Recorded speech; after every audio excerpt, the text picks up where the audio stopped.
What's going on, Toad Brigade? I'd like to apologize in advance that I do not have an intro for my videos. That's only because I don't really do like discussion videos like this on this channel.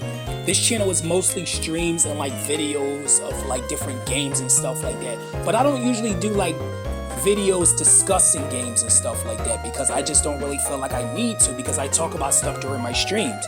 But this is a different type of thing. This is a review video of the recently released games Pokemon Brilliant Diamond and Shining Pearl, or BDSP for short. As you guys all know or may have heard, I'm a massive Sinnoh or Gen 4 fan. My favorite anime series, my favorite games, my favorite Pokemon, etc. But these games leave more to be desired in my honest opinion. Now, I don't want anybody to think that I think these games are bad, because I don't think they're bad at all. No, they're far from it. But considering these were supposed to be my dream Sinnoh remakes I've been waiting years to see, and the finished result, well, unfinished depending on how you look at it, is this? It mildly disappointed me.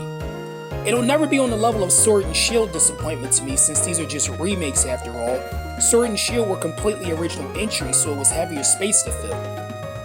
But I'm going to go into detail as to why I view these games as fine or just above average rather than good or great.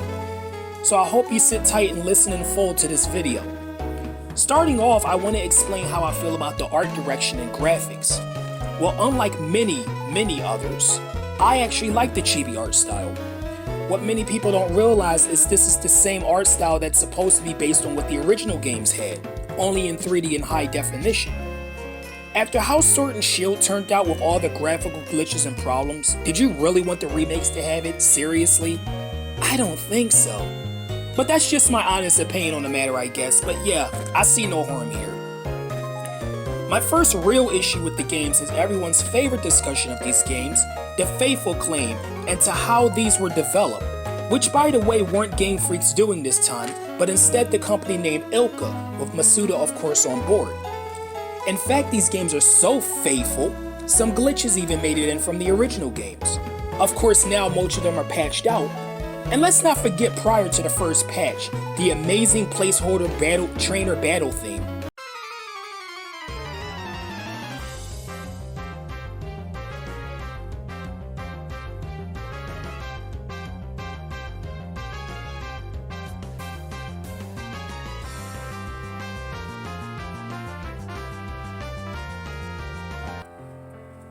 But anyway, why remake the game to be a faithful remake of Diamond and Pearl, then be faithful more so to Platinum, my favorite game of all time? No, I'm not kidding. I love Platinum that much. These are essentially better ways to play Diamond and Pearl, but not Sinnoh in general. Platinum, in my opinion, is still the definitive Sinnoh experience. Now don't get me wrong, I do like these games, but honestly I should have loved them.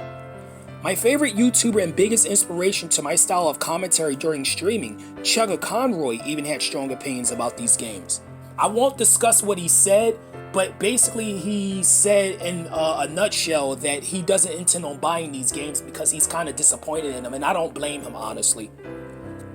But anyway, next thing I wanted to discuss is the forced experience share gimmick that debuted in Let's Go Pikachu and Eevee and Sword and Shield. Now I don't hate this idea, as it eliminates hours and hours of experience grinding. But what I do hate, however, is something else. The forced Pokemon affection game. In previous games, this was always an optional thing, being of which affection yields results such as experience gain, critical hits landing more frequently, survival of Pokemon when a move should have fainted it, etc. This breaks the games for me, but I guess feeding your Pokemon bitter herbs and making them faint purposefully is a temporary fix. But that's not how you're intended to play the games. I shouldn't have to do that. I just had to, just to have a challenge for myself, because I hate breezing through Pokemon games because it's not entertaining for me playing or my viewers to watch. At least though they did keep some level of difficulty within the games, like the boss battles of gym leaders, and especially the Elite Four and Champion, Flinch, Drifloon, and Cynthia's Milotic, I'm looking at you. But affection would eliminate difficulty in many areas. How affection is gained in this game, before I forget to mention, is the same way friendship is gained. That's right, they merged the two properties together, which I'll never understand why they did that in the first place. If you're curious to why I started becoming so critical of Pokemon, it's of course when Sword and Shield was released. But I like to discuss the soundtrack now, which is one of the positives of the games for me. Sinnoh has always held my highest regard in Pokemon music, Black and White being a very close second, and these games do not disappoint. Of course, there's a DS Sounds key item you can obtain at the Valor Lakefront Motel once the champion's defeated to hear the original music, which I love. I always keep it on personally. The last thing I want to discuss is the content of the games. Since this is a one-to-one remake, it focuses barely anything from Platinum, but there is a few new things that they did add to the games.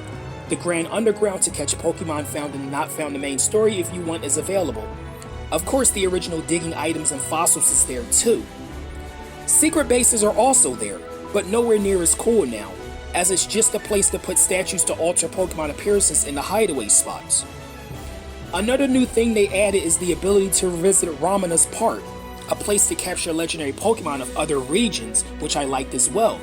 But unfortunately, the use of the area is gone once all the Pokemon are captured. Battling Lucas and Dawn in the post-game is also really cool. Platinum didn't even have that. And of course, there's other things they added as well, like trainer customization, though it was pretty limited because there's only like a few outfits you can get. But I'd be here all day to talk about all of that. I'd rather not do that. But that's basically what I wanted to talk about in this video.